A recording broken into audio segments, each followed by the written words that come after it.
Lunch. You are looking live. Live at lunch. Live at lunch with Ott and Hanny on 104.5 ESPN, Baton Rouge. What the hell's going on out here? Now, here's Jimmy Ott and Charles Handegriff. For some reason or another, you sound a little taller on radio. Is it live? Is it live? Is it live? From Rufino's on Highland Road, welcome to the Friday edition of Live at Lunch. 104.5 ESPN Baton Rouge. Charles Handegriff, Max Gotro. Jimmy Ott remains on vacation. He'll be back with us on Monday. And Jordan Kinchin's back at Mission Control with us on Friday, Masters Friday. Enjoying the golf here at Rufino's, the golf updates at Rufino's. We got a big SEC weekend in baseball. LSU is at Auburn, wrapping up back-to-back road weekends, facing a former LSU pitcher. Tonight in Sam Dutton, we got quarterbacks no-show in practice and contract disputes. College quarterbacks no-show in practice in contract disputes. Got to hold out. You live long enough, and I guess you – I mean – the stories I never expected to report on, okay? College quarterbacks in contract disputes. I mean, I don't ever talk about pro quarterbacks going to class. So it's one of those things it's kind of backwards. And basketball players that have contracts were going to be the solution to all this, right? We just put everybody under contract. Just do what the pros do. I don't like my contract. I'm holding out. Except it's at the college level. This is at Tennessee. We'll have more on that story. Can you cut him now? Yeah, I would think. Sue him for breach of contract, right? I mean, shouldn't you be able to? Not good enough, huh? Gotta cut you. Sorry. Did you sign a contract? I mean, yeah. If you signed a contract, you're supposed to honor the contract. They don't. I'm talking about. Professional guys. I want a contract extension. I don't like the contract that I signed. The teams do it too. You're no longer performing to your contract. This part of it isn't guaranteed, so we're going to cut you. But you know what they have at the professional level is they have unions. They have a collective bargaining agreement. College doesn't have any of that. You just got kids who are essentially free agents 365 days of the year, and literally any time that they decide, I don't like what's going on here, they just, pack up and hit the transfer portal or whatever. I was going to do this story later, but let's do it now because it's fresh on my mind. Nico. Yamaliava. Thank you. Did not attend Tennessee spring practice today. Has been in conversations with Tennessee about a new contract. The no-show at practice came as a surprise. This was Pete Thamel that reported this. This on the heels yesterday. This wasn't maybe as big of a story, but Baylor transfer Rob Wright. Now this is basketball. Signed with BYU and is going to visit the campus this weekend. Recently, he signed a contract to stay at Baylor for $1 million, but he reopened his recruitment after he signed the contract. And signed with BYU for $3 million. $1 million contract here. Remember, they fired Will Wade because of a damn strong offer. Now, 5 years later, roughly 5 years later, a little over 5 years later, you have a contract signed for $1 million. Signed.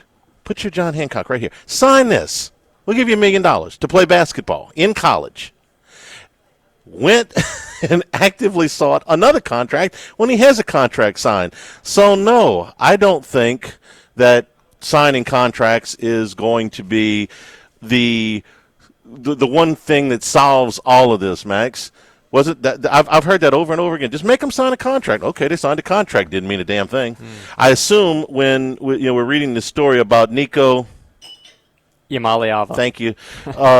That if he wants a new contract, it means that somewhere, by definition, there has to be an old contract, right? That means nothing to him. Did he tell them before? This is really what you want out of your quarterback, by the way, okay? How many times have you heard me say this? And the only reason I say this is because I've heard countless ex-players say this. Most important thing in the offseason is your quarterback to lead. Now, this is mostly in the summer when they organize the workouts themselves, okay? And I've heard them say, Richard Dixon talks about this a lot when we do a post-game. He says, man, look, when Flynn was leading the off-season stuff before the 2007 season, everybody went, nobody missed. Flynn ran the show. We had a great year. The next year, well, the quarterback position was in limbo, Paraloo was leaving the team. They had a transfer coming in. It wasn't as good. And they had not a lousy season, but not anywhere near as good a season the next year, okay? The year that Joe Burrow came in, he was still getting to know people, the 2018 season. I mean, he didn't get here until the beginning of the summer, didn't really get here until May. Well, it was a good summer. They had a good year. But the next year, when he was really running the show all summer, well, it was a monster. Jaden Daniels got here for spring practice before his first year. He had a good year, right? The next year, now the team didn't have a great year, but he certainly did. The receivers certainly did. Everybody went in the first round. This is the exact opposite of that. This is your quarterback, the guy you want to lead, the guy you're going to count on, the guy that is going to be the face of your 2025 team saying, I'm not going to practice today because I'm not getting paid enough money. It's unique. How do you feel, Rocky Top, about that? I can tell you how I would feel if that was happening. If Garrett Nussmeier had pulled this, I mean, tomorrow's the last day of spring, right? It's not necessarily a game, but if he says, you know what, I'm not showing up tomorrow for practice, and you guys don't get me a new contract, I'll just get in the late portal and I'll be out of here. You know how much LSU's got invested in Garrett Nussmeier? Honestly. The whole offseason centered around him coming back. I don't know if they spend all this money in the transfer portal if he doesn't come back. Some people tell me I'm crazy they're going to spend it regardless. I'm not certain about that. I agree with you. I mean, you got to have a I don't know if you would have pushed all your chips into the middle on a first-year quarterback, even if it would have been Underwood. Okay? Even if you're hungry and you feel like you got to speed things up. Now, you need a quarterback. Or they would have spent the money on a quarterback. They would have gone and gotten the Mateer, the kid from Washington State, who ended up at Oklahoma. But Nussmeier's obviously not going to do that. But I'm just saying, what kind of precarious position are you in? There's nothing to stop him from doing that, by the way. Garrett Nussmeier could show up at the complex tomorrow, walk into Brian Kelly's office and say, I'm out unless you double my money. There's nothing. And he can get in the transfer portal here in 3 weeks, and there ain't nothing anybody at LSU could do to stop him except pay him the money. Now, he's not doing that, okay? But Nico Iamaleava, thank you, is doing this to Tennessee right here in the middle of spring practice. Makes you feel good, doesn't it? It is unique. It's different. That's a word. I'm not. Are we shocked though at this point that this is happening? I like to get to the point where I say nothing shocks me, but I'm genuinely surprised here that it got to this point. Now, it would not have surprised me at all if he would have gone to Tennessee right after the season ended and said, "Look, man, you're gonna get my money here, or I'm going to Ohio State, or I'm going, wherever." But now, this is middle-April. No, I'm surprised. I shouldn't be, but I am.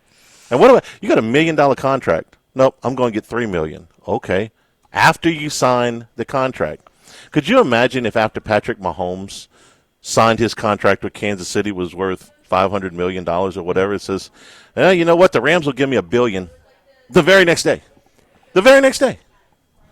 Yeah, I mean, look, we publicly discuss contracts in the pros, right? And it can be a little uncomfortable when you're talking about college athletes. But I will say, On3 gives Iamaleava an evaluation of $3.1 million. Okay. In NIL. What's he getting paid?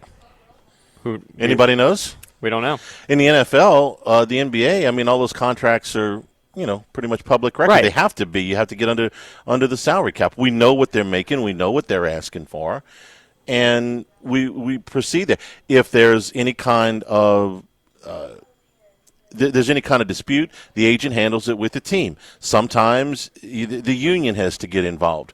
You remember the whole deal with Drew Brees and the franchise tags, okay? He didn't want to be tagged more than once. Well, they had to change the rule. That was in the CBA. Okay, that's fine. Ain't no CBA. Ain't no union. Maybe we'll get I would there. say that, well, I would say there's no agents, but there's agents. Yeah. And so what agent decided to tell Nico Yamale Ava. that he shouldn't go to practice today because he wants more money?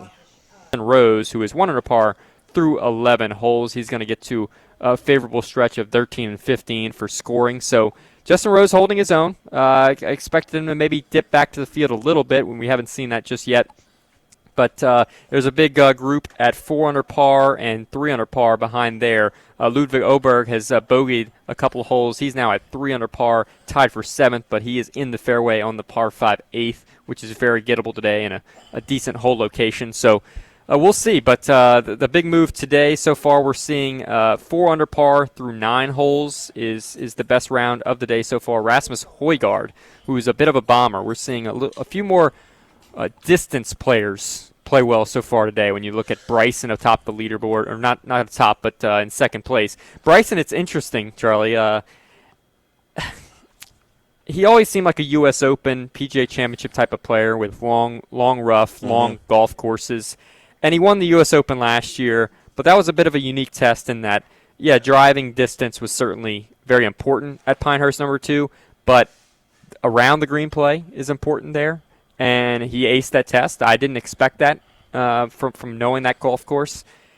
I kind of thought around here, being around the greens, his long wedges that he has 1-length irons, and so he lacks a little bit of feel around the greens. I thought that would limit him at a golf course like Augusta National, and maybe he would never win one. But he is making his case that maybe he's an all-around major player, just like we used to see with Brooks Koepka, who is not playing very well. Most of the LIV guys are not making a mark. DeChambeau is the exception to that. World number 1, Scotty Scheffler, is in that group at 4 under par. He tees off at 12:23 today. Sam Burns making not a charge or anything, but his form has been rough, so not a lot was expected out of him. He is 1 under today. He's even par for the golf tournament, 34th place. He's safely inside the current cut line. I say safely inside. He's 1 shot in front of the cut line. So maybe I shouldn't say safely, but he's getting there. He's through 6, so he's got a pretty good shot to make the cut here, and we'll see if he can get to some of those par 5s and maybe make a little bit of noise. The story at the end of the day yesterday, besides Justin Rose's, fantastic round, was Rory again, who was clipping right along. I thought Scott Van Pelt had a very good synopsis of that. He's like, man, everything's fine. He's gone along. He's 4 under par. He's at 15, which is a very scoreable hole. And he did the same thing that Patrick Cantlay did, just maybe was it a group in front of him or maybe 2 groups in front of him? Cantlay went in the water twice. And Rory off the back of the green, chipping back, came in hot, went in the water. He makes double there, and then a wayward tee shot on 17. He makes double there, so he kind of limps home at 72 when he was 4 under par with just 4 holes to go. He's 1 under for the day, so that's 1 under for the tournament, tied for 16th place with a lot of other guys. And I got to ask you about this, man, Max. You play. There's always that nightmare round, right, that is lurking out there. Nick Dunlop, who has won on the PGA Tour. Twice last year in his rookie season. And, from University of Alabama, shot 90 yesterday. It's the longest. This is the worst score at Augusta since Ben Crenshaw's final year when Crenshaw was 63, and Crenshaw's won the event twice. He's a Hall of Famer. Dunlop had a disaster. When I first saw this score, I thought we were going to look down and see somewhere along there that he had made a 9 or something, or a 10, where he'd gone in the water twice or in 3 putted or something crazy like that. He had 1 triple bogey, but mostly he was just bad the whole day. That's got to be a nightmare. Justin Rose beat him by 25 strokes yesterday. It's a little bit tough. I think I give him credit for this. He went to 16 looking at high 80s at best, okay? A lot of people would have come up with a mysterious injury at that point. Quick WD. I got a stomach ache. My wrist hurts. I pulled a muscle somewhere. No, he finished. God bless. Double bogey, bogey, double bogey, but he finished, and he goes out here in about 30 minutes. We're here at Ruffino's on Highland Road. The second to last Friday in Lent. If you are observing crawfish arancini today, Louisiana crawfish and asparagus risotto with Italian cheese and the vodka tomato cream, crispy Brussels sprouts with a sweet chili glaze. Entree features today include the veal piccata with lemon and caper butter sauce and capellini, pan-seared halibut. That's what Jimmy would get if he were here today. Braised mustard greens on the side. With an apricot mostardo, and the beverage features today include the Ruffino's Old Elk. That's Ruffino's exclusive hand-picked single-barrel select bourbon here at Ruffino's on Highland Road. Live at lunch, 104.5 ESPN Baton Rouge. Lofton Staffing Services, we match our workers with the most sought-after employers in the Baton Rouge area. It's a Lofton, you're more than just another employee. We care about your interests, and we'll match you with a company that needs your skills. You can complete an application. You can schedule an interview. You can even browse jobs at lofton.jobs. Lofton also offers an unlimited $100 referral bonus. Lofton Staffing Services, we've been putting people to work since 1979, 924-0200 and lofton.jobs. This edition of the Handicast up on YouTube about LSU baseball as the Tigers get ready to go to Auburn. Tonight, 6 o'clock first pitch. We bring in our friend Chris Massaro, professional sports handicapper. Chris, good morning. How are you? Charlie, Max, how you guys doing?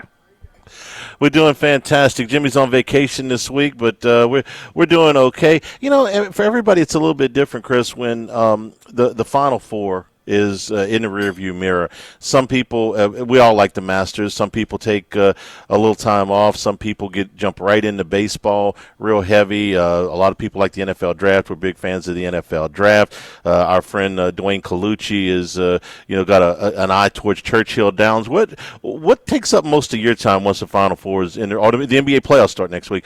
What takes up your time when the Final Four is done? Well, it was interesting. I was at the win for the championship game in the Final Four Saturday and Monday, and I was speaking with one of the guys behind the counter, and I was wondering. I was like, "Hey, are you guys going to be able to? I usually get a couple seats for the Derby or the Oaks or particular horse racing events." And I was like, you know what's crazy? It's the Derby is only 3 weeks away because now that they've pushed the Super Bowl so far back, the Final Four seems to be pushed back a little bit. They don't change the Derby. So that's the first Saturday in May every year. So horse racing does take up a lot of my time. I'm not so sure if that's a good or a bad thing. But, I'm not going to be one of those people that I'm just going to all of a sudden stop betting every single night into baseball because that's not my expertise. I feel like I'm a much better handicapper college basketball-wise and, NFL, college football. But you got to be careful because, you have that itch to play games. And all of a sudden, like last night, it was kind of a, very sleepy, after the Masters ended, it was a pretty sleepy sports slate, just a couple of NBA games and some hockey. So, and there was only one baseball game, and that was in a rain delay. So you got to be careful. You don't want to overextend yourself into something that you might not be that great at.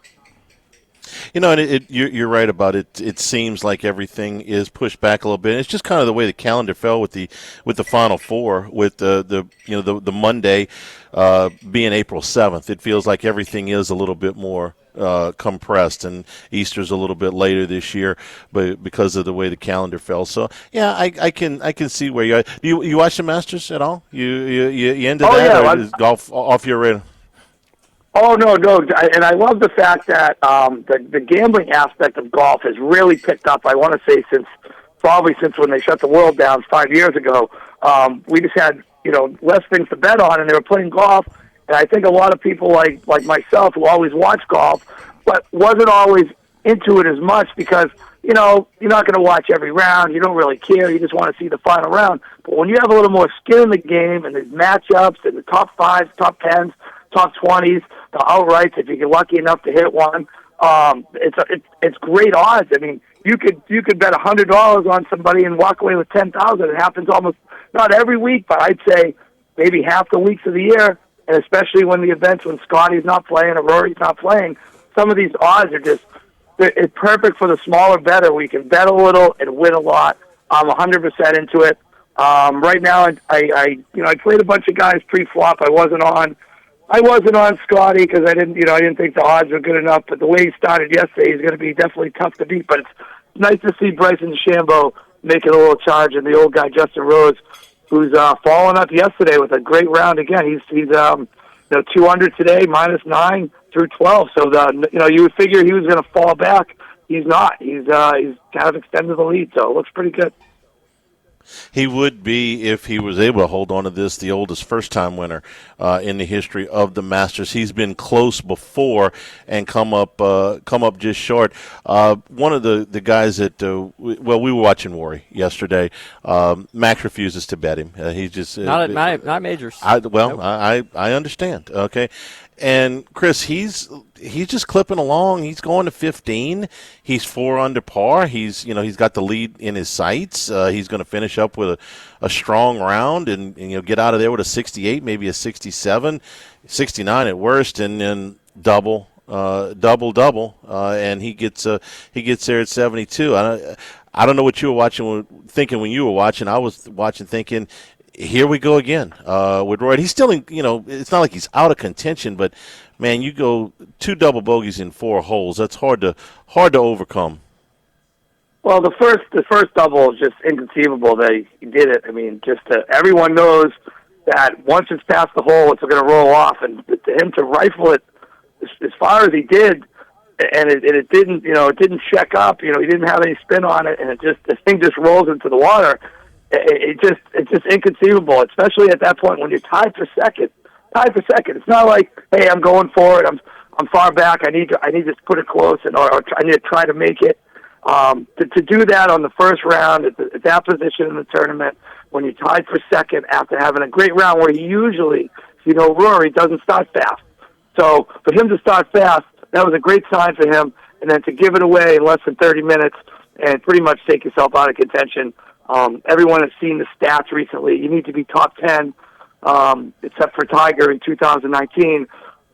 If you're not in the top 10 after day one, you're not going to be the winner. So, yeah, I've been betting Rory all year because I figure it's one of those years. He's playing really well. He did it. He has a couple wins, but he is very frustrating in the Masters. He just can't get it done. He's teeing off on 9 right now. So let's see what happens.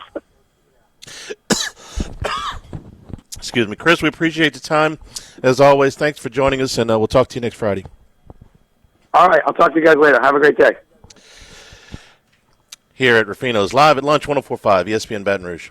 Don't forget our friends at MR Property Group, LSU alums, Miriam Del Rio and Remy Curry, big LSU sports fans as well. Whether you're buying, selling, or investing, that's right, they can help you out.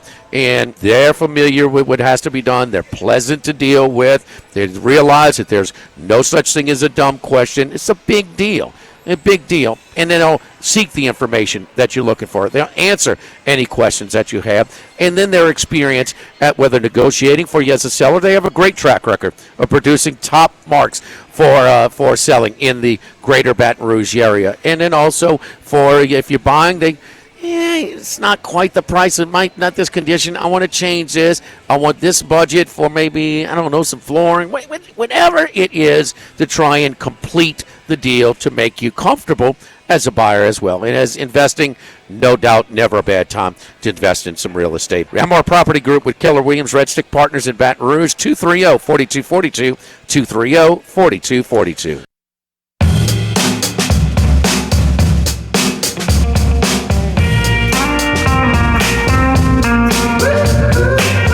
Jimmy, Charlie, and Troy.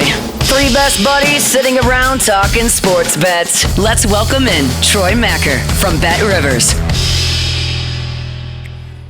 Back here at Rufino's Live at Lunch. Troy, good morning. How are you? I'm doing good, Charlie. Thanks for having me on.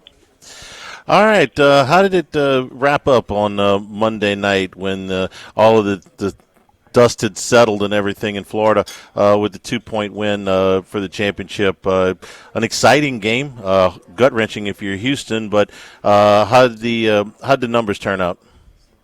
Yeah, it was very, very split. 53% of the money and 56% of the tickets were on Florida to win. 53% of the money and 55% of the tickets on the Gators to cover, and 57% of the money and 56% of the tickets on the over. And I think it went under, right? Yeah, it did. It was did. close. Yeah. And, we took a hit in the futures market with Florida because, while by January they were certainly one of the best teams in the country, they weren't super thought of as being a top 10 team entering the season. So people who bought them early, could get them at 30 to 1, 50 to 1. I think we had a 60 to 1. The book did end up winning on that game, but we took a pretty big loss. I think they were the third biggest liability we had in the tournament behind Duke and Auburn. All right, let's turn our attention to the Masters now. And I'm curious, after day one, what kind of action you guys take, because there's all kind of ways you can play this. You can go get the guy on the lead, although the first-round leader rarely wins. Max, you might have a stat on that somewhere, the guy that's in the lead after the first round, although Justin Rose is off to a terrific start today. Or more money coming from golfers that are a little bit off the pace at a little bit better money. What's it like after day one of the Masters? Yeah, well, I believe in terms of day one bets specifically, we took a loss. The public had a hold of 34% just on day one bets. And those are, two balls, basically which of the two golfers will have a better round. 3 ball, we even do some 6-shooter stuff. And you can also do leader after round one. And I imagine part of the reason we took a loss on round one bets is because Justin Rose, who's a fairly popular golfer, certainly not top 10, but I would say top 20 in terms of routine handle and tickets. He was 65 to 1 pre-round to be the first-round leader. You could get him live at 16 to 1, 10 to 1, and because he was the outright leader and he wasn't tied with anyone, there was no dead heat rule, so you got 100% of the long odds. So we did pay out some big ones there. Obviously, the futures market is the biggest one, just the outright winner or top 5, top 10s, and that just keeps building because the futures leaderboard is active and updated to the minute, to the whole. So, especially with how competitive it's been thus far and keeping Scotty near the top, that does wonders for other people around that because you have to adjust the odds compared to Scotty Scheffler, who's the best golfer in the world. We also, I believe, we're updating our features on winner without Scotty. So basically, who will be the winner, either the winner or the best finisher if you take Scotty out of it. And that's become a far more popular market as we've started to add those probably the last 2 years as he's really become the dominant force in golf and the favorite to win most major. Justin Rose is interesting right now to me, just from a laying odds standpoint. He's got a 3-stroke lead. He's 13 holes through his second round. But he's only the third choice at Bet Rivers right now. You can still get plus 480 right this second on Justin Rose, and he's got a 3-shot lead on DeChambeau and 4 shots on everybody else, and he's almost halfway home. That seems tall to me. I don't know, Max, how you feel about that. So I went back and looked. We gave out Rose first-round leader yesterday, 66 to 1 at LouisianaSports.net, so you should have tuned in for that if you didn't. But yeah, this is his 5th first-round lead he's ever had. He's at least had a share of a lead now 5 times. His 4 previous starts, I went back and looked, his 4 previous leads after the first round, he finished tied for 22nd, tied for 5th, tied for 36th, and a solo 7th. So he's finished inside the top 5 once after having the first-round lead. He's got a bit of a cushion right now, but Bryson's got a 20-foot eagle putt coming up, so I don't see it long-term. He just didn't come in with enough form, so I personally think he's going to fall back to the field at some point and then eventually, disappear. Well, I'm no expert, but his form looks pretty damn good so far. I mean, he's not under par. He's got a 3-stroke lead, Troy, but you guys are obviously not seeing money pouring in on him because the odds are still pretty tall. Yeah, and like an hour ago he was plus 660, so he'd get a little shorter, but not much. And again, I think that's the Scotty Scheffler effect. How much shorter can you make it when if you're trying to get two-way action on that, or essentially not two-way, but people betting another golfer instead because there's just no value. So It's interesting, I think, in that regard where, I would love to see what Rose's top 10 live odds are, because I bet you that's far more true and accurate and less appetizing because it's probably a little bit more accurate. Even I think there's still some value plays here. Sung J M at 24-1. Corey Connors, who had a good first round at 15-1. Rory's there at 15-1. I'll pass on that. We've seen a ton of tickets, and I saw a tweet yesterday where I believe he was through 12, and the tweet was something to do with he was 4 under after front nine. That's his the only time he's ever done that at Augusta or something. And then 20 minutes later, I checked, and he finished +4 over the last 4 holes. So they tried to predict a Rory. He ended up right. Yeah, I got a Rory insurance policy. That's it. Just enough to where I can cash a ticket. I mean, I wasn't going, gangbusters on him, but I do have a little small ticket. So the thing anyway, with me, move on to Rory MMA. I can't bet Rory, but I want to watch all of it. I want to watch every one of his shots. He is one of the most popular golfers, and if he wins, I'm never going to feel bad about not betting because I don't want to get dragged along for the emotional roller coaster that is, a clutch or an important 18 on Sunday with Rory's highs and lows. I want to watch all of Rory, but I just can't bet on him. Yeah, he's not boring. That's for sure. Will you'll get more money on Bryson or Scotty, you think, live going forward? Oh, that's a really good question. Bryson was comparable to Scotty in pre-tournament handle, and I think it could be close, depending on if Scotty has a really good round today. His number's going to get so short, and Bryson's won't get that as short as Scotty's. So I could see people playing Bryson. He's been in top form the last year or so, and has become a really popular golfer and a really a heavily wagered on golfer. Since 2 years ago when he was kind of the villain of the tour. Troy, big UFC event as well. It's a great sporting weekend. I'm really excited for this one. You got a lot of close competitive fights. The main event, Alexander Volkanovski taking on Diego Lopez. I kind of see maybe a little upset. We're seeing Diego Lopez at +125. Volkanovski toward the back end of his career, but just an incredible card. Michael Chandler, Patty Pimblett, Patty the Batty, popular pick as well this week. How do you see it shaking out this weekend? Any plays for us? Yeah, I got a ton of plays. So, Volk is on the backside of his career. They're fighting for the the vacant featherweight title that he held for 4 years. In his peak, he was a top 3 pound-for-pound fighter. It's not so much that he's at the back end of his career; it's that his last 4 fights have all been against stars and people in bigger weight classes.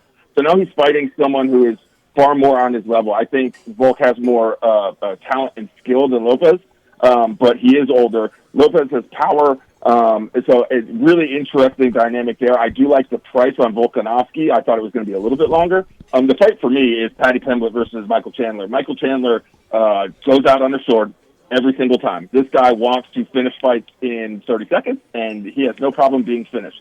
Pimblett he is taking the biggest step up of his career. If he beats Chandler, who is an elite championship level gatekeeper, Pimblett will be either in a title eliminator or a title fight. I like this one to not go the distance. It's a really long price now at -580. I'd probably even take under 2.5 rounds, or maybe go to under 3.5 rounds. This thing's not going the distance. And I think this fight is going to end with a finish. These guys do not scream decision. If it is a decision, it's a very disappointing fight. And then there's also a fight, Yair Rodriguez versus Patricio Freire, and that name's not very familiar to a lot of people. He was a longtime champion in Bellator, which is the number 2 UFC promotion, or the number 2 mixed martial arts promotion in the world. And former Bellator fighters have not done all that well in their debuts. I look back at former champions. There have been 9 of them to compete in the UFC, and all 9 lost at least one of their first 2 fights. The UFC throws them right into the ringer, and Freire was an amazing fighter 2 years ago, 5 years ago, 6 years ago. He is on the back end of his career, and Yair Rodriguez has really found his form after being an up-and-comer, and has a lot more ways to win. That should be a really, really good fight, and I like Yair Rodriguez to win that one. I have a parlay on the Bryce Mitchell fight, the Rodriguez fight, and the Pimblett-Chandler fight, all not to go the distance. That can catch you, I believe, like plus 580. So I'm hoping there's a lot of quick finishes and fight finishing sequences.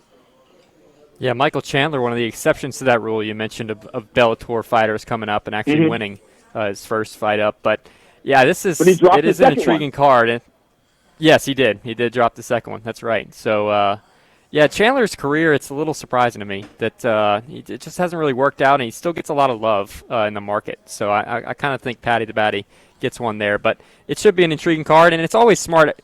Troy, I feel like the UFC does a good job of kind of picking its spots. There's always good weekends. It rarely is going up against something big, and in this case, it is the Masters, but the Masters will be done. You know, it's not a nightly primetime event.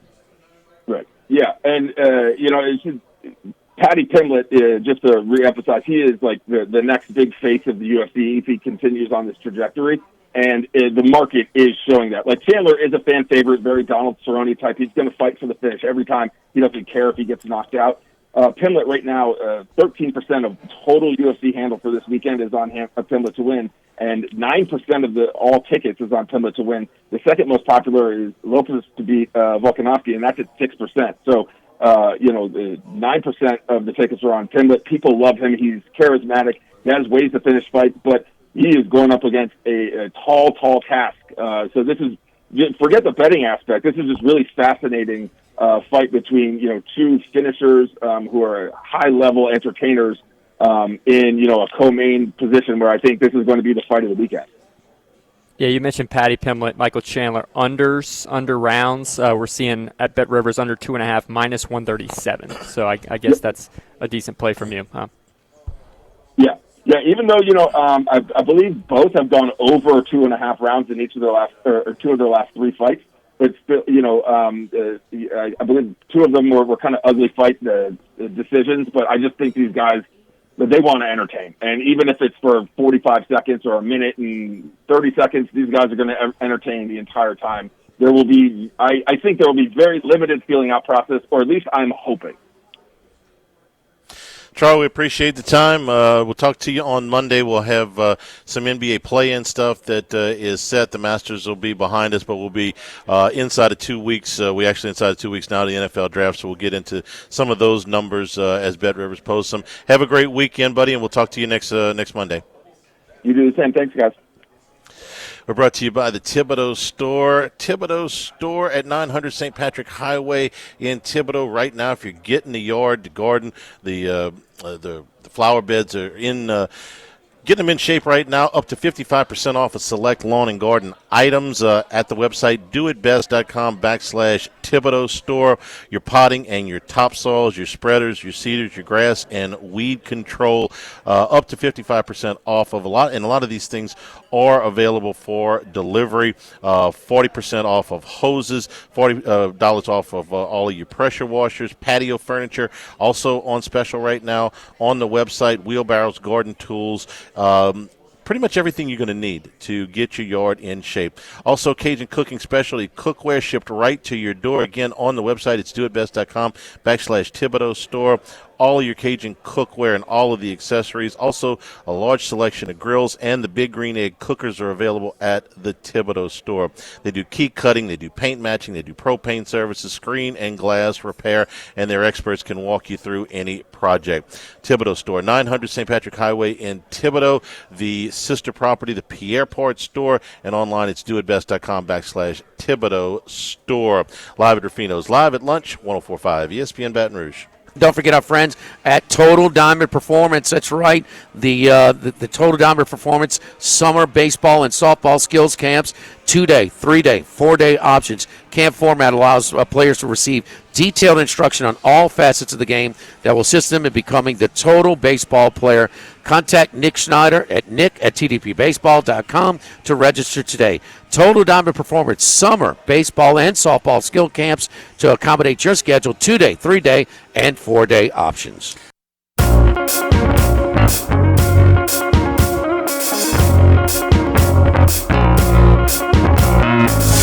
Live at lunch with Odd and Hanny from Rufino's on Highland Road on 104.5 ESPN Baton Rouge.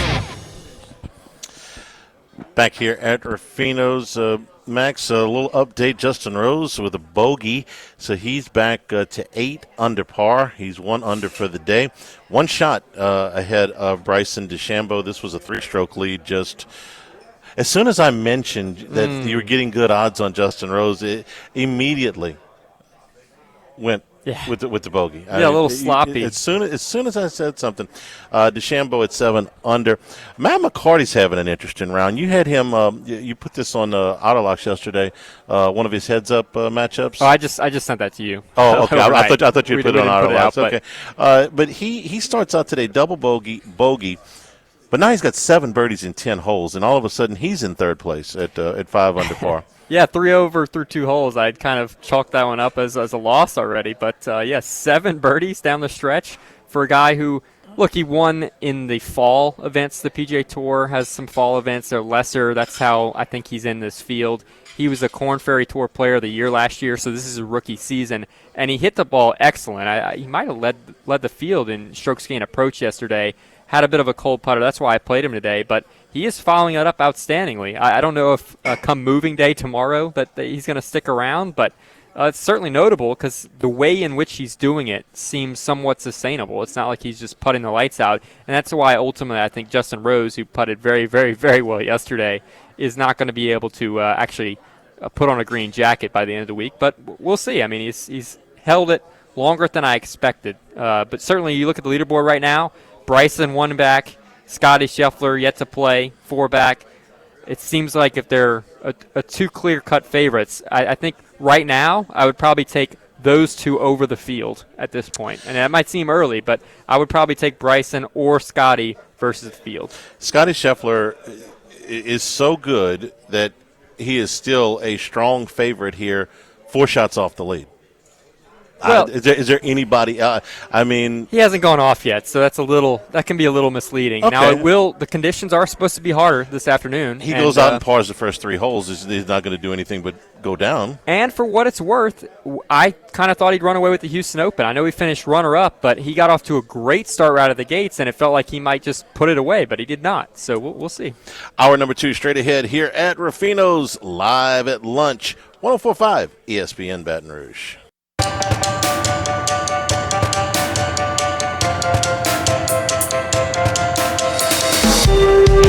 He's out there somewhere in the world. Maybe even your local sports book.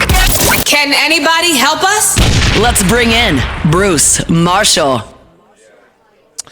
And we do bring in Bruce Marshall to join us here at Rufino's, where the appetizer features today include the crawfish arancini with Louisiana crawfish and asparagus risotto, Italian cheese and vodka tomato cream, crispy Brussels sprouts with sweet chili glaze. Those are your appetizer features today. Entree features include the veal piccata, veal medallions with the lemon and caper butter sauce, capellini, pan-seared halibut with braised mustard greens and apricot mustardo on the side, and Rufino's Old Elk today. The beverage feature, Rufino's exclusive hand-picked single-barrel select bourbon here at Rufino's on Highland Road. Bruce, good afternoon. How are you? I am doing better, but my question for today is about my knee here.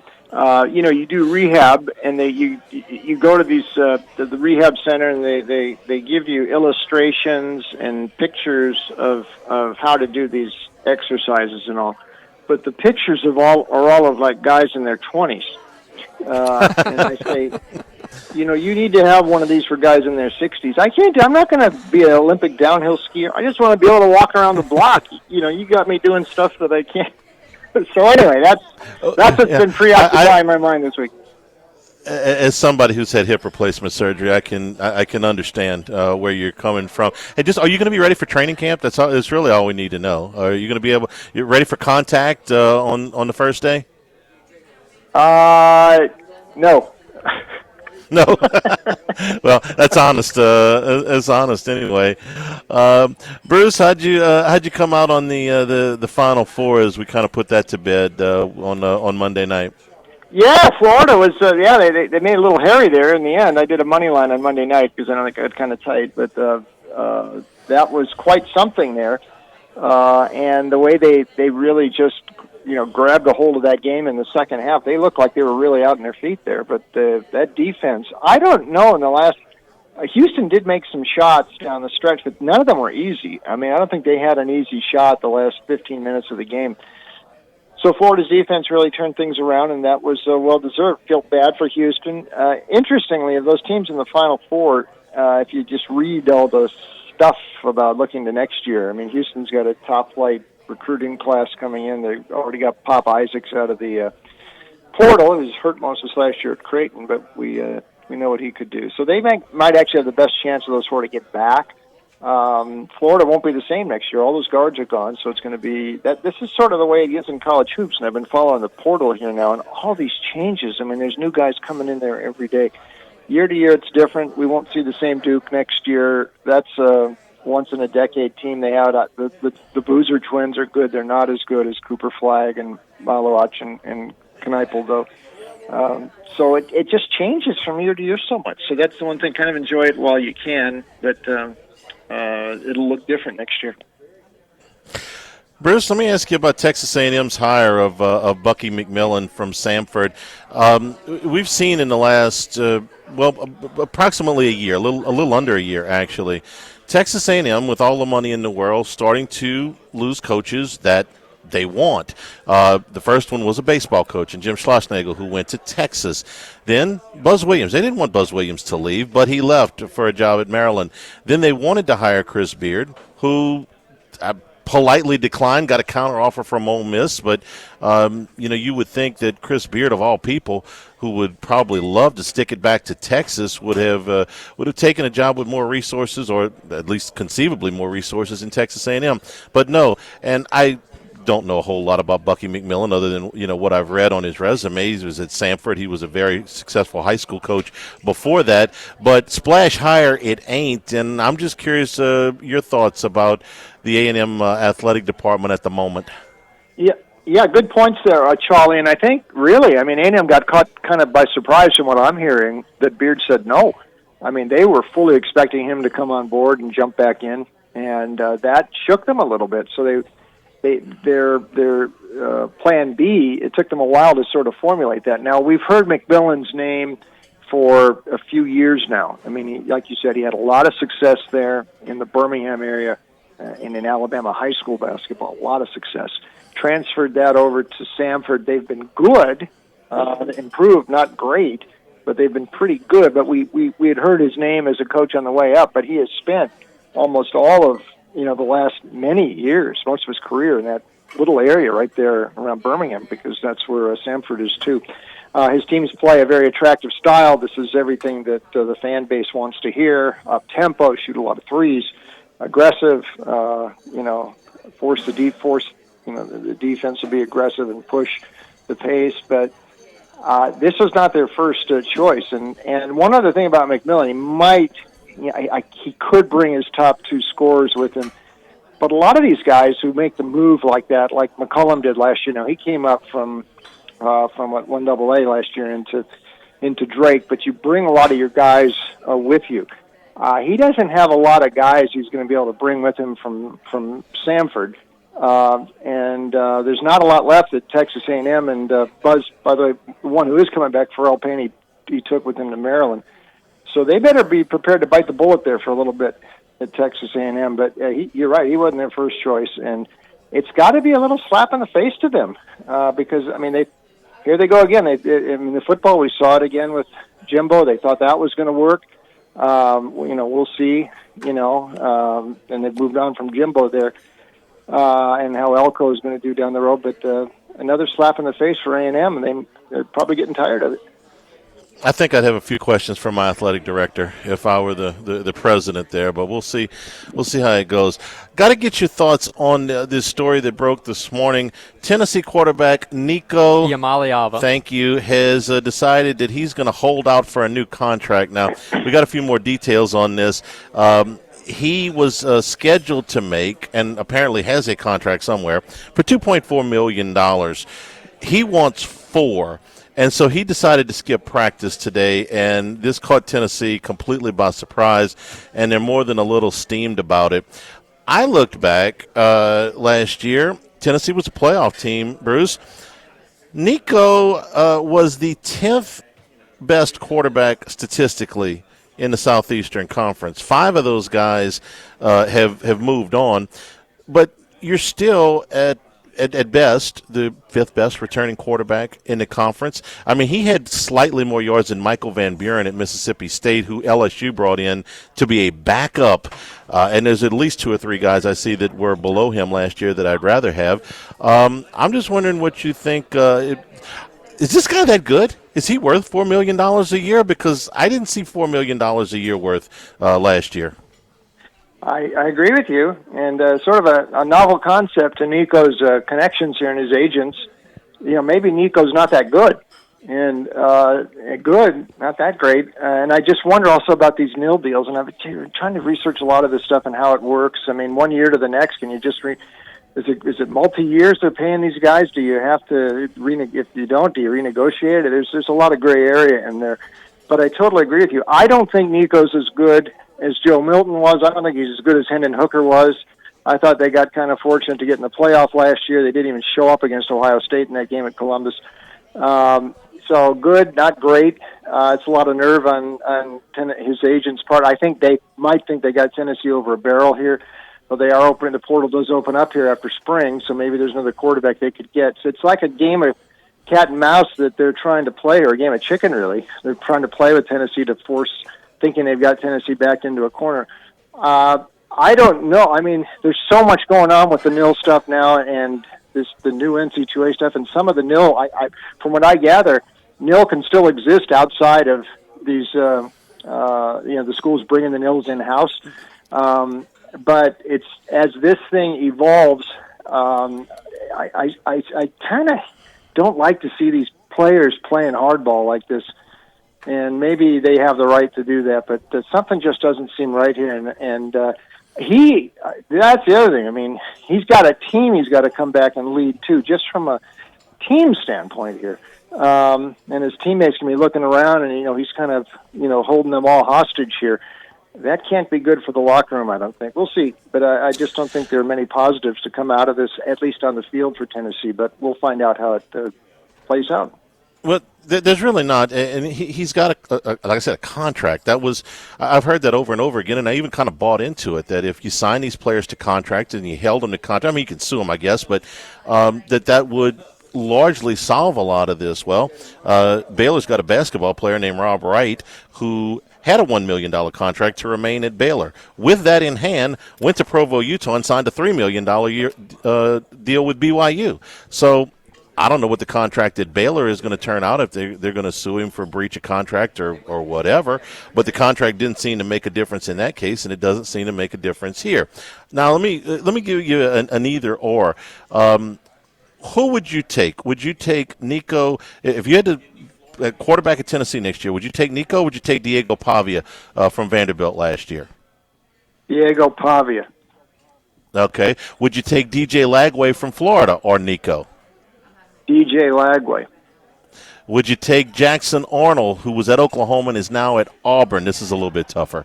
I'm just going to the quarterbacks that ranked right behind him in total yards per game last year. Would you take Jackson Arnold or Nico?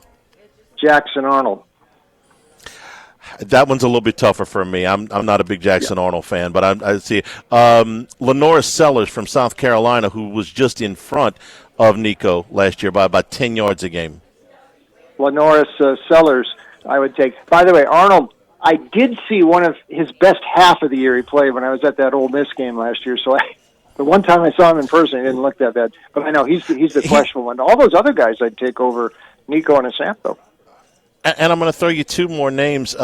Talon Green from Arkansas averaged about 40 yards more per game. And I know yards per game is not the only deciding stat, but Green's touchdown interceptions numbers were, not quite as good, but yards per game. Talon Green at Arkansas or Nico? That's about a toss-up for me, but I've been on this anti-Nico run. I'll take Talon Green, though, if I had to put them to show. And then the other 2 quarterbacks that were in front of him last year that are coming back are Carson Beck, who ended up at Miami and apparently is having a hard time hanging on to his cars, and Garrett Nussmeier at LSU, and that's kind of a no-brainer. So you're looking at I think optimistically the 5th or 6th best quarterback in the league, and he wants $4 million a year, and he's willing to hold out to do it in the middle of April. If I were a Vol fan, I'd be pretty aggravated right this second with Nico. I agree with you. And by the way, I don't feel bad for Carson Beck having his Lamborghini stolen. What's he doing with the Lamborghini? Yeah. And you don't care how.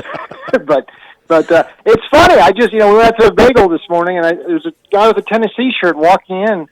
I mean, this guy had orange shoes, and I brought this up to him, and he just shook his head, and he was furious. He said, "I can't believe Nico's doing this," and it's like. I would guarantee you the whole Vol fan base feels like this guy right now. He has turned Orange Nation against himself in one day. Unless he reverses really quick, he's going to be the most unpopular guy in Knoxville. Which is bad enough that the fan base will be aggravated with you, or that your coaches will be aggravated with you, or the administration will be aggravated with you. But what about your teammates? Yes, that to me is the biggest thing. Do you lose the locker room over this? And this was exactly when NIL came in. There are going to be jealousy issues because these kids are a lot younger than professional athletes that have similar locker room jealousies. But they're grown men, they have families, so they take care of it. These are they're young men, but they're still essentially kids. Do you lose the locker room over something like this? You certainly could. That's a very good point, Charlie. I go back, a few years ago when the NIL was really starting, and I was at an ACC media day when Mac Brown was still at North Carolina. And right when he still had Sam Howell there for his senior year, and they had just started this stuff. And that's the first thing Mac Brown talked about. He said, I know this NIL stuff. He said, it's coming. He said, but the problem is going to be, he said, within the locker room, he said, the first thing is you got to, you're going to have some guys making a lot more money than others. He said, that's like the first issue for a coach, and another thing you got to deal with here. You're going to have jealousies in the locker room. And I can only imagine now that's magnified about 10 times now with the money that Nico's talking about and what's going on at Tennessee. So very much so. I mean, he's got a lot of people that he's alienated, including his guys in the locker room, and that's one that could be hard fences to mend. Yeah, and on the other hand, you see in some cases where players are staying an extra year in college because they're making more money than they would if they would go pro. It's like the opposite. If I had the time machine and I was in 2015 and I forwarded to now, what would surprise 2015 me the most is that, you got college quarterbacks that are holding out for bigger contracts. Oh, really? 2015 me would have had a hard time believing that, but that's where we are. Anyway, Bruce, we always appreciate the time. Next week we'll be talking. We'll be getting very close to the NFL draft, and the NBA playoffs will be starting. So we'll talk then. Thanks a lot, buddy.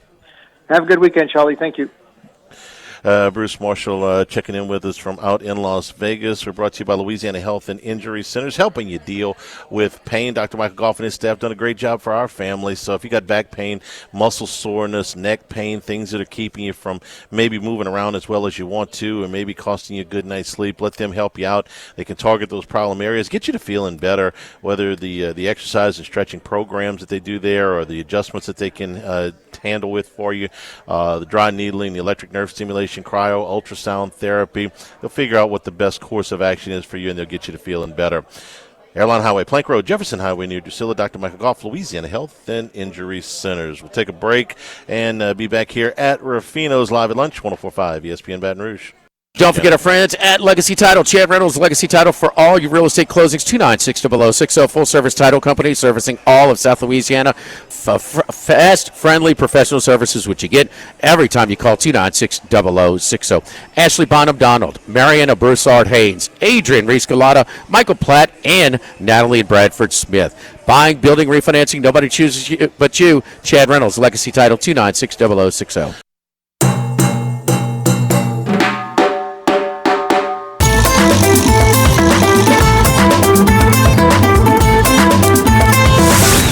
Lunch with Odd and Hanny from Rufino's on Highland Road on 104.5 ESPN, Baton Rouge. LSU and Auburn tonight from the Plains. 6 o'clock tonight, 6 o'clock tomorrow, 2 o'clock on Sunday. LSU coming in off of the sweep of Oklahoma last weekend. They're going to see Sam Dutton tonight. We saw Sam Dutton here at LSU for couple of seasons, made a number of starts. In fact, he was a starter in the last game of the regional last year. Actually started in the regional back in 2022 as well. Didn't have a good outing in the regional. Will Helmers had to come on and kind of rescue him there a little bit before they came up just a little bit short. But Dutton has gotten off to a terrific start as a Friday night guy over at Auburn. 4-2 on the year, 2.66 ERA in 8 starts, 51 strikeouts, 10 walks. Auburn is 3-1 in the games that he has started. He's been kind of a home and away thing for them. In 2 of the starts at home, he was really, really good. The 2 starts against Georgia and Kentucky, not as good. Gave up 8 runs in 9 innings not in the third innings against those 2 teams. But what we're really watching tonight is this is the first start for Kyle Anderson since throwing 135 pitches. Now, he's had 8 days, but he's never thrown that many pitches before. That masterpiece last Thursday night up in Norman was fantastic. But, Max, what did we talk about last Friday? The questions were going to come. Was he in the game too long, and is it going to affect? It didn't affect him in that game. His velocity was barely down in the 9th inning. He was down maybe 1-2 miles an hour at the most. The breaking ball was still swing and miss, and he was completely dominating Oklahoma. It was only a 2-run game, too. So the question was, you could have gone to Case and Evans. You could have gone to Zach Cowan. Those guys have been absolutely fantastic out of the bullpen. But he decided to stay with Anderson, and they get home, and he throws a complete game shutout. How does it affect him a week later? And that's what we're going to be watching mostly here tonight. And sometimes you don't see it instantly. Sometimes it might take a month before you kind of see maybe you wore him out. So we might not instantly see results tonight, but I do find it a little interesting. Facing a former LSU Tiger in Dutton, who. Look, his numbers are pretty good. I will say his opposing batting average is .258, which is not elite. It's not outstanding. You mentioned he's a lot better at home, so that concerns me a little bit. We'll see. The wind is blowing slightly out, 8 to 9 miles an hour to center. I kind of think we might see some runs in this one just because it's going to be tough for Cade Anderson to follow that up once again. So we're seeing a total of 13.5. I might would lean over on that one, but I like LSU tonight, to be honest. I like them in this series, and we'll see if they can keep things going. But I am very curious to see what Cade Anderson does tonight. They don't need, as we've seen, they don't have to have 7 or 8 innings out of Anderson. They've got plenty enough bullpen that if he got them 5 good ones, and that was why it was such a step up last week. He'd been a 5 into the 6th inning guy for the entire season up to that point. And again, 2 years off of the Tommy John surgery, you're building it back, and he was up there around 90 to 100 pitches. And I thought, well, okay, they get him through 7. They're going to feel really good about that. That's the next step. And then they left him in, and he kept going. So it's okay. He's not losing command. He's not losing velocity. All right, we're good. The last question is going to be, can you sustain it? Is that going to be something? And Jay Johnson was very candid after the game. He said, hey, listen, we feel like he's capable of this pitch count load, and not for nothing, but he gets an extra day to recover. And they did in the Advocate a really nice piece this morning about what that extra recovery day entailed, because usually they're lifting weights the day after their start. So that's the thing we're going to be watching tonight. What did you think of Dutton when he was here? He's fine. He's good. It's fine. That's what I thought too. He was okay. He wasn't, he wasn't unbelievable. He wasn't, he wasn't terrible. There was some flash there, but I thought of him as more of a short-range pitcher. I never thought of him as somebody that would go as deep into the games. So that was. It was a little bit of a surprise to me that he's the Friday night guy, but he's done a nice job. So, for LSU, get out there and make him throw some pitches, because one of the things is that Auburn does not have a extremely deep bullpen. Their Saturday starter, Cade Fisher's only thrown 20 innings in his 7th start. You might remember him from back at Florida. He was in that national title series. He pitched a couple of times in that. But if you can get past, they don't have a Sunday starter listed, so it's it's TBA. So a lot like last week. Somewhat like last week. I thought last week that the first game, a little bit of an edge to Oklahoma just for being at home. The two pitchers were pretty equal, but I thought the pitching matchups really favored LSU on games 2 and 3. I feel way more confident about LSU's pitching matchups in games 2 and 3, and that's without. Certainly, I don't expect Cade Anderson to go the route again. I mean, if he throws 6 innings tonight and throws 95 pitches, that's plenty. That's kind of where I'd like to see him tonight. Yeah, I agree, and the lack of bullpen is certainly going to be part of this series unless Auburn just elevates that somehow. LSU slight favorite, minus 188 tonight to get the win. This will probably be the closest, you think, though, of all the games in terms of the line? At least it should be. I think it is. I think this is Auburn's. This is the best arm that they've got to throw out there, and certainly everybody on this staff is, everybody in this lineup, pretty much. I guess not Curiel, but pretty much everybody else has seen him. They know. Good pitcher. Throws a lot of strikes. That was the other thing I should have said. He doesn't walk very many guys, so he's going to be in the zone.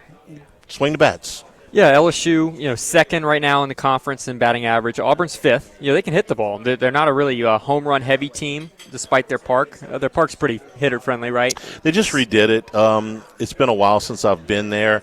You got the big wall and the short, the short dimensions in left field, so the right-handed power hitters, have an advantage there. I haven't seen it since they did the renovation, so I got we were talking before the show. I haven't seen Auburn play a baseball game yet this year, so this is going to be a little bit. I'm curious to see, just looking at their stats, Ike Irish. What a name. Their outfielder. It's a really cool name. He's in the 3-hole. He's batting .356, slugging .635. He's got 7 homers, quite a few runs and RBIs as well. So Ike Irish, watch out for him this weekend. Ike Irish and Cooper McMurray are their top 2 hitters, and both of them are from the left side. So Anderson's got at least that going for him today. Sure. Hey, what do you have to win a championship, Max? You got to have there's 2 things I think that are as important as anything. Number 1, you got to have an ace, and number 2, you got to be able to beat aces. Friday night against Missouri, you won that game. Friday night against Texas, you won that game. Friday night against Mississippi State, you won that game. Friday night against Oklahoma, probably the best or the highest prospect going into the season on the mound for Oklahoma, you won that game. Win your Friday night games. There's going to be some Saturdays and Sundays where it gets away from you, but best on best, if you're winning those games, you got a shot there. Yeah, certainly. I would think the most memorable game, the most memorable game from the 2023 World Series to me was LSU Wake Forest when you had. Oh gosh, yeah. I mean, you had Louder and Skeens. Right. I mean, that was the exact scenario you're talking about. And granted, LSU didn't hit Louder, but you won the game when all was said and done. So that's the games that differentiate the College World Series teams. You have to win at least one of those games at some point. LSU even dropped a game in that whole trip, but it came down to that one game, and so you're absolutely right. It's going to come down to best on best at some point in this playoff. That's the best pitched game I've ever seen at the College World Series, and I've been there 15 times. It's the second best game I've ever seen, period.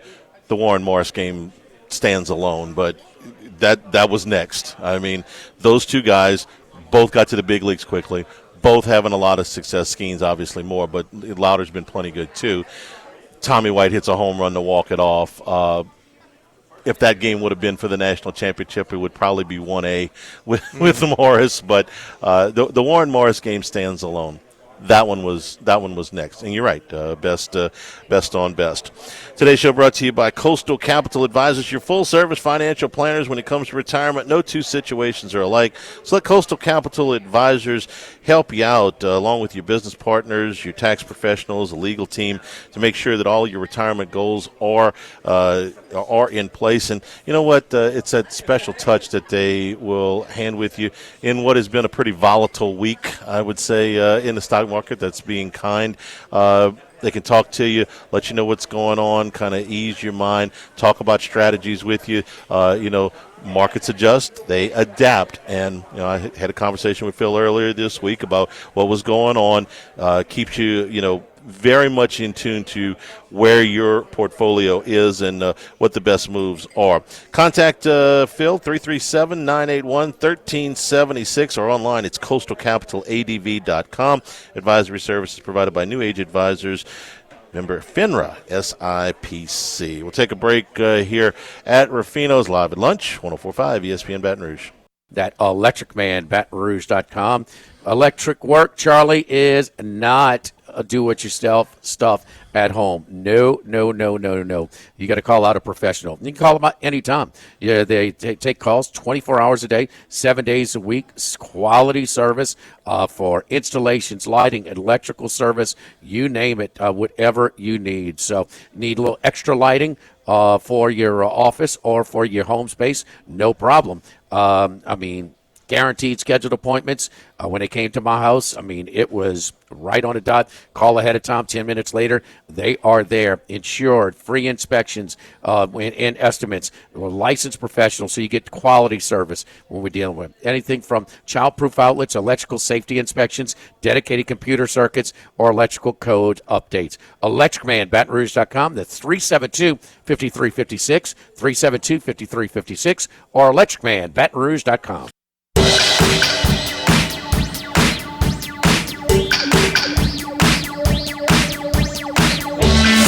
Live at Lunch with Ott and Hanny from Rufino's on Highland Road on 104.5 ESPN, Baton Rouge. Scotty Scheffler has teed off for his second round at the Masters. Get you an update on what's going on. Justin Rose got a birdie at 16 to move back to 9 under, but he's got a long par putt at 17 to maintain. I say a long par putt. How, 15 feet? 15 feet, I'm guessing. Yeah. All right. Not long, but no gimme either. Bryson DeChambeau just narrowly avoided going in the water. In fact, you thought on first glance he was in the water. Yeah, I'm just tracking on the leaderboard, and it looked like it. Imagine if they put water. this on television, huh? Yeah, they have the feature group coverage isn't bad. That's what I'm kind of following, but it's a little annoying. DeChambeau 2 strokes back at 7 under. Matt McCarty of the first page of the leaderboard is the first guy in the clubhouse. He finishes 68 today.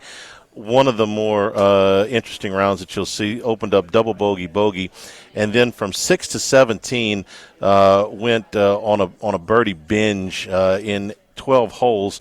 He had 8 birdies. He finished with a bogey at 18, so he is 5 under par for the tournament, and he is done for the day.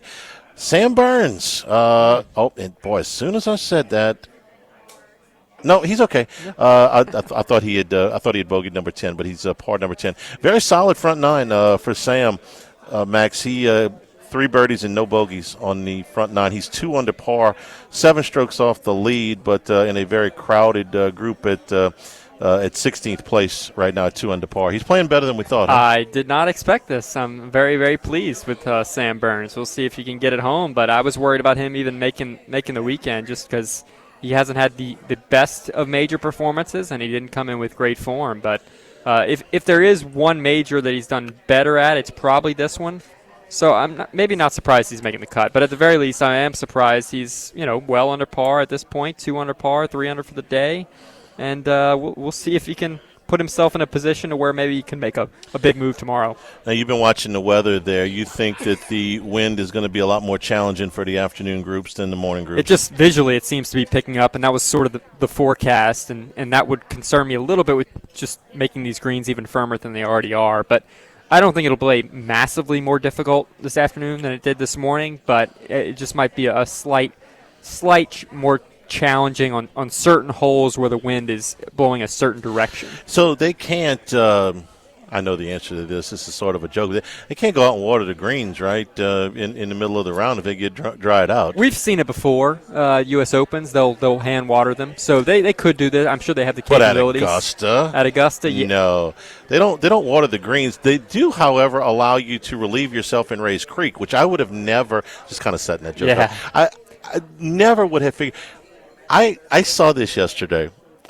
We didn't see the actual. There's no video. I didn't see that. Yeah, okay, thankfully. I saw the story. Thank you for clarifying there. No, I saw the story, and I thought this was something that would have been in the Onion, right? This is a joke, because at Augusta they don't let you call the spectators fans. They have to be called patrons.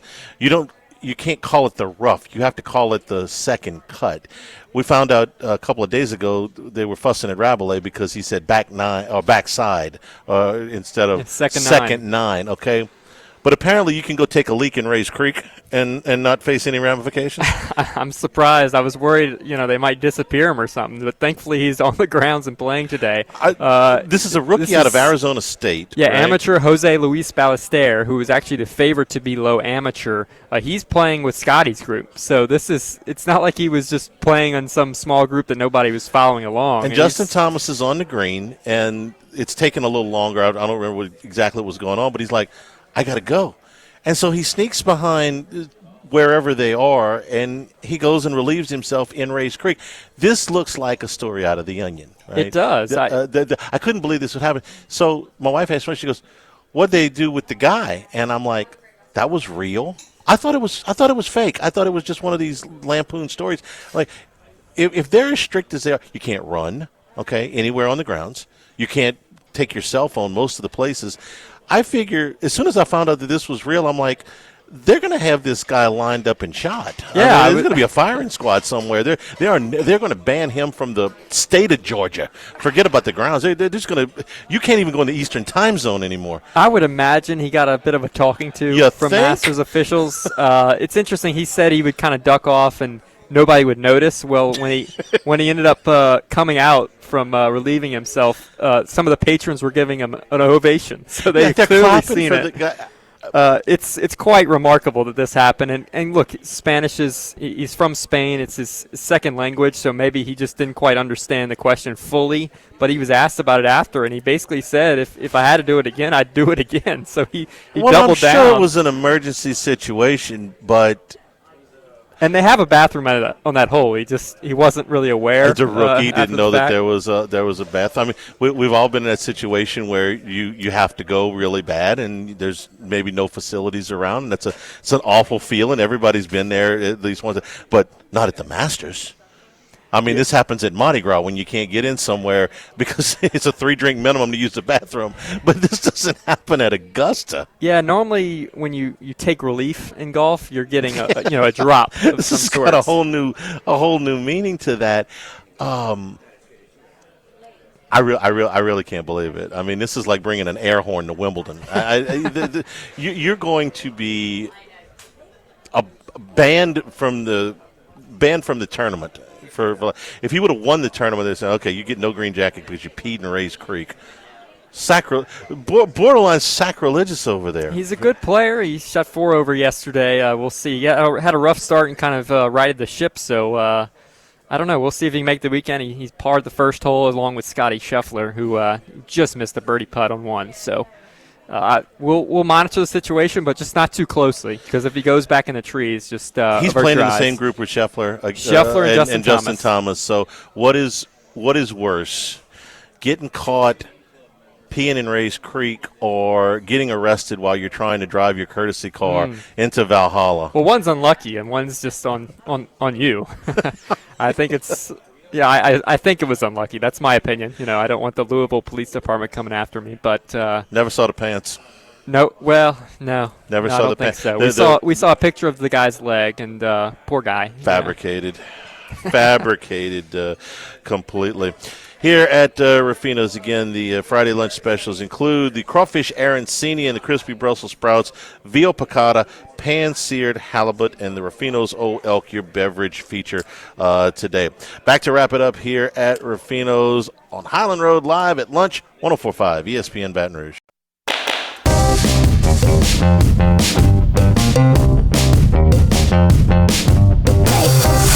Live at lunch with Odd and Hanny from Rufino's on Highland Road on 104.5 ESPN Baton Rouge.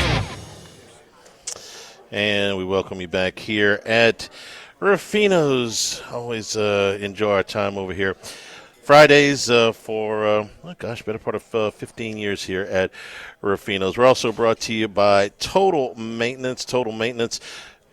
Generators, electricity, AC and heating, plumbing, Total Maintenance, your one-stop service shop for all of these needs. Since 1980, their slogan has been service today, every day. You get service today when you ask for it, so nobody's got to go to sleep uncomfortable. New Orleans and Baton Rouge area, both full-service staffs in both New Orleans and Baton Rouge. Authorized dealer for Carrier, American Standard, Daikin, and Rheem AC units. Generators by Cummings and Generac. In Baton Rouge, call 480-1000. In New Orleans, 841-3300. And right now, if you mention the show, Jimmy's name, my name, Max's name, live at lunch, you get $100 off of your AC inspection. That's at Total Maintenance. A couple things as we wrap up here. Rory McIlroy with an eagle to move to 5 under par. He's 3 off the lead of Justin Rose, who did miss that 15-foot par putt at 17. He's going to 18 with a one-stroke lead over Bryson DeChambeau, and a very, very crowded leaderboard. Scotty Scheffler's on the golf course right now, but McIlroy into the top 5. We got Bryson DeChambeau a shot back. We got Ludwig Aberg at 4 under par, 4 shots back. Same thing with Shane Lowry, Victor Hovland lurking right outside the top 10. So going to be a fun weekend of golf at Augusta. Yeah, I may have to eat my words on Rory. I was kind of victory lapping it already after that rough finish yesterday. He's still got to go through 15 and 17, which he double bogeyed yesterday. But yeah, tremendous bogey free so far through 13, 5 under par. I can't say I really expected this. I'm sure if he gets in the mix by Sunday, he'll find a way to lose it. But, I was kind of victory lapping already as if it was over for him, and here he is, third choice at plus 430 right now. This is what Jack Nicklaus said about Rory McIlroy. He said the discipline is what Rory has lacked, in my opinion. This is Jack Nicklaus, who doesn't get too boisterous with his comments. He's got all the shots. He's got all the game. He certainly has talented anybody in the game. But if you go back and see his history the last few years, he gets to a place a lot of times, and then a 7 or an 8 pops up, and that keeps him from getting where he wants to go. And with understatement of the century, Jack Nicklaus knows a little bit about Augusta, and he knows a little bit about what it takes to win a major because he won more than anybody that's ever picked up a golf club, and he's right. McIlroy was right there, going to be right there, a couple shots off the lead yesterday, and there's a 7 He's at played number 15. A little too aggressive, I think, in his career. There are hole locations where they kind of force you to go at the pins, but there are others in which you have slopes to kind of play to just get it on the green or whatever, and they're kind of sucker pins, as they're known in golf, where they're tempting you to go right at them, and you're not supposed to. And that's been a bit of a challenge for him, but he's mentioned that he's learned from that over time, and we'll see if that's the case. But he's got a long way to go still, but he's off to a tremendous second round, and we'll see if he can get in the clubhouse bogey-free. Can I tell a little story on you before we wrap up today? Everybody's been called into work, right? Something happens. There's an emergency at work. Something happens. Maybe there's a maintenance issue, or some client needs something, or whatever. We were famously called in to do a show on the spot the night Les Miles got fired. They were just like, "All right, come in, boom." We just opened up the phone lines. We did that. You get called into work whenever something happens in Cleveland. Oh, yes. Joe Flacco got you out of bed earlier than you wanted to this morning. Yes. Joe Flacco, got to do some breaking coverage on that. The Cleveland really loves Joe Flacco. The one time he was there, he won Comeback Player of the Year. So even though he's 40 years old at this point, you'd think this is kind of a low-key move. But it does signal to me, I kind of expected either Joe Flacco to come back to Cleveland or that they would try to trade for Kirk Cousins. There was a rumor that he was going to get brought there if Atlanta decided to cut him before that deadline. They guaranteed that money. So there was still a thought that they would maybe move for Kirk Cousins. At this point, it seems unlikely. So that were they planning on paying for him, or were they planning on making Atlanta pay for him? I think Atlanta was going to have to pay for some of it at least because if I got to pay for Kirk Cousins or pay for Joe Flacco, I'd rather pay for Joe Flacco. But if Cousins is the better player at this point, at least in my opinion, but not at any cost. So if Atlanta's picking up the freight, I'd have rather had Cousins. But how bad? And look, I like Joe Flacco. I think he's had a good career. I don't think he's ever been a top 5 quarterback in the game, but I think he's been a very good quarterback for a long time. if you're in Cleveland and you are, did you use the word excited? They like Joe Flacco. They like him. If you are excited about a 40-year-old Joe Flacco coming back to quarterback your team, just how bad has the quarterbacking been on your team? Well, right now, you got to think of who they have. They have Kenny Pickett as their only real quarterback on their roster. At 40 years old, he is better than Kenny Pickett. I think so. The other move they're going to have left is they're going to use that they have the first pick in the second round, the number 33. Whether they stay there or maybe move up into the first round Tyler to get Slug? a Jalen Milroe, a Tyler Shuck. Shug. I keep saying Slug. Shug. Maybe Jackson Dart if he falls. He's maybe they trade up to 15 or something to get him. So maybe they trade up to get Shador and partner him with Travis Hunter. We'll see. But I'm pretty sure with that second pick, their second, not the second overall pick, but their second pick at 33, they will either stay there or move up to get that third quarterback. I don't think it's going to be Kirk Cousins at this point. If you're excited about a 40-year-old Joe Flacco coming to quarterback your team, things have gone terribly wrong. He's elite, Charlie. Come on. Things have gone terribly wrong for your quarterback. And just how downtrodden do you have to be about what Deshaun Watson has done to the franchise or the owners, if you'd rather blame it on the Haslams, than if that's what you're banking on. Roy's in the woods. We might have jinxed him already. He's in the woods right now. Okay, we'll see if he makes par. We're done. Come on out and see us here at Ruffino's as we wrap up the show. For Jordan Kitchens back in the studio, for Max Gotro, I'm Charles Hanniger saying thank you and good afternoon. Stay tuned for Hunt Palmer on 104.5 ESPN Baton Rouge. Have a great weekend, everybody.